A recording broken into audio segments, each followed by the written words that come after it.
Hi, I'm Jamie Charles, and today we're going to take a quick look at motivation theories and how they can help us design more engaging instructional materials. Motivation is the state of being moved to do something to the extent that it drives a person's behavior. The expectancy value theory says the two most immediate predictors of a learner's motivation are task value beliefs and expectancies for success. Task value beliefs answer the question, why should I do this task? And offers four possible answers. Intrinsic value, where the learner may say, I enjoy this task. Attainment value, I want to do well on this task. Utility value, this task will be useful to me in the future. And cost, I have the resources to do this task.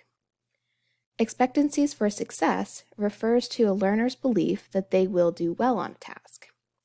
This ties into self-efficacy theory, which states that learners with greater self-efficacy, which is similar to self-confidence, are more likely to challenge themselves and perform better on a task.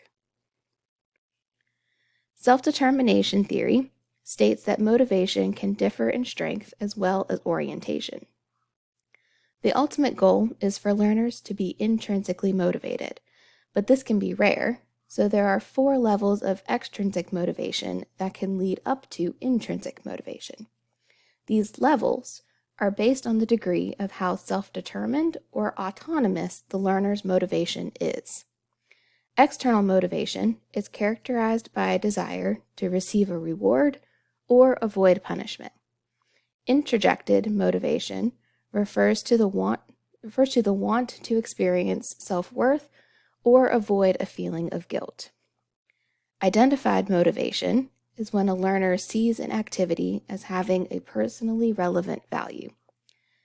Integrated motivation is when the value of an activity is integrated with the learner's sense of self. And lastly, intrinsic motivation is only achieved when the learner fulfills the psychological needs of autonomy, competence, and relatedness. So, how do we design instruction for learner motivation? Keller's ARCS model offers guidance based on 4 categories of motivation. First is attention, to stimulate and maintain our learner's interest. Relevance, make the learning experience meaningful.